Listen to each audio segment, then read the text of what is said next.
What's up, guys? Today we're coming at you with a Blue Eyes Invoker deck profile. So let's jump into the deck profile. Let's see what we're coming at you with. We still run mandatory 3 Blue Eyes White Dragon, the main centerpiece for the deck, the main beater, the guy you want to bring out and just beat your opponent down with. We also run 3 Blue Eyes Alternative.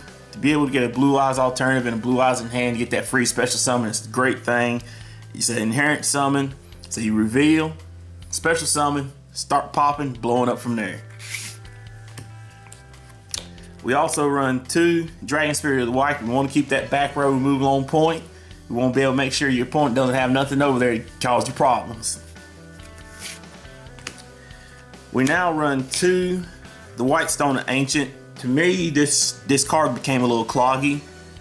I don't want to see it too much, but I want to see it. So 2 was a good ratio for me.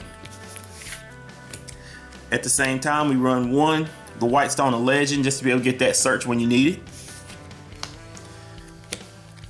We run 3 Sage. Sage helps you get your deck rolling. He can help you search out your tuners. He can help you to be able to search out your Blue Eyes. So he helps the deck out a lot.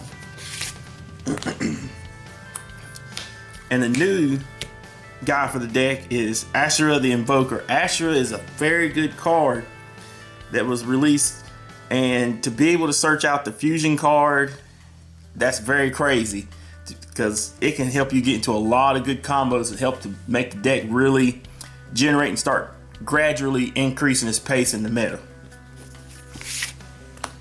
And lastly, for the monsters, we run 2 Max C because you got to throw out the Max C challenge nowadays. You can't sit there and have cats playing cards and then just special summon 20 times in a turn. So you got to be able to throw out that Max C challenge. That way they accept it, you get the plus off of it. And that is it for our monsters. For our spell cards, we run 2 of the Waking of Melody Dragon. 2 of this was good enough for me to be able to get a Blue Eyes and a Blue Eyes Alternative to hand when I needed to. It was very, very crucial. At the same time, I didn't have a dead draw with a 3rd one. So 2 was good to go. We run 2 Terraforming. Terraforming just to be able to search out our Magical Meltdowns field spell. And speaking of, we run 3 Magical Meltdown. This is the card that can help you search out your Invoker and to be able to help him get to your spell card. This card is a very good card. I like it a lot, and the fact is this helps a lot with all fusion summon decks. Like if you was running Shaddolls and you decide to say Shaddol Fusion, they can't activate to the effect with a warning or a strike, things like that. The only thing that they can do is they can use Dimensional Barrier preemptively to stop it, or something like Vanity's Emptiness. But if that monster comes out, they can't stop it. But I like that effect a lot, that this helps out a lot of fusion summon decks. I run 1 Invocation. The only reason why I run 1 Invocation is because the deck has a very consistent way of spinning it back into the deck, and you can reuse it instantly next turn. Once you get it to hand, usually that 1 you keep looping over and over and over again. So 1 of these is very good. The thing I really like about this card the most is it doesn't just use invoke monsters. You can also use to some Blue Eyes Ultimate if you wanted to.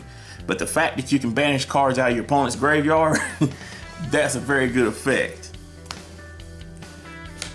Next, we run 3 Return of the Dragon Lord. Return of the Dragon Lord, it just keeps helping your Blue Eyes just keep staying on board, keep staying strong. A monster reborn, it just pays itself back. We run 1 Soul Charge just in case you run into some problems. Soul Charge that stuff back. We run 3 Trade In. You got Blue Eyes targets. You're going to be able to have them in hand fairly easily. If one of them Blue Eyes sitting in hand, pitch it off, draw 2 cards, keep going to combo plays. Hopefully you get a Return of the Dragon Lords. Bring it back. We run 2 Wonder Wand. This helps with your Invoker. If he's going to be on the field after you summon him, don't leave him just sitting there. Just go and tribute him off, draw 2 cards, then banish him out. Go on place from there. We still run 1 Upstart because 39 is always good.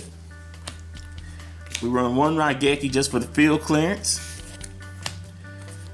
And 2 Twin Twisters to make sure that back row stays on lockdown. And that is it for our main deck. For our extra deck, We run 2 Macabre. Macabre, the new Ultimate Providence with legs. This guy, if they have a monster or a spell card, when it activates, you can pitch a spell or a monster or a trap card, whatever activates, and negate that effect. This is just going to help put extra pressure on your opponent. Whenever you have blue eyes or something like this out there, you can always just put extra pressure on your opponent, and you can keep looping this card because usually you're going to have your Invoker in hand that you can pitch for using him like a little honest, and you're going to have the spell card back next turn if you resummon him. We also run 1 Octus. This guy, I like him in the aspect of he can't be targeted, he can't be destroyed by card effects. I like that. And he can also sit in the D in attack and defense mode, so he can be a very good defensive wall for you. We run Invoke Raging. This guy is just he's a Book of Moon with legs. To be able to sit there and activate his effect at any time, that's very good. And he can sit there and help you get rid of a lot of problem monsters and just sit there and just bait for time. I run 1 Caglia. Caglia is a very good monster. I wish they gave him a little bit more attack points. The fact that when a monster effect activates, it just pretty much null voids it right then and there, and only 1 monster can attack per turn on either player's turn. So that's very good. He can help to create some very good iffy situations for you and help you be able to plus off of it. We run 2 Blue Eyes Dragon Spirit.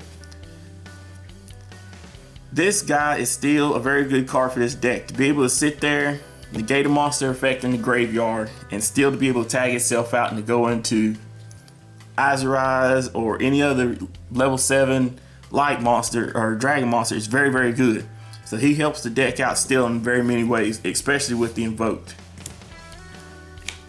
We run 1 Azorize Silver Dragon, just to be able to help you protect your dragons and also at the same time be able to keep bringing back these normal monsters. We run 1 Black Rose Moonlight Dragon, just to be able to spin back that pesky special summon monster. And 1 Michael, just to be able to banish that pesky card that keeps getting in the way for you.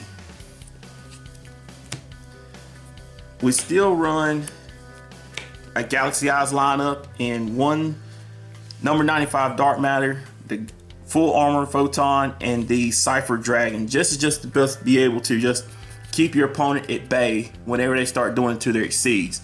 If you can bait out effects and then use your Cypher to be able to steal and then go into this, you just put a little bit of extra pressure on board for your opponent. Dark Matter is just going to be able to dump your dragons into the graveyard, help you start off your plays. Full Armor just to be able to get that free pop on a face-up card.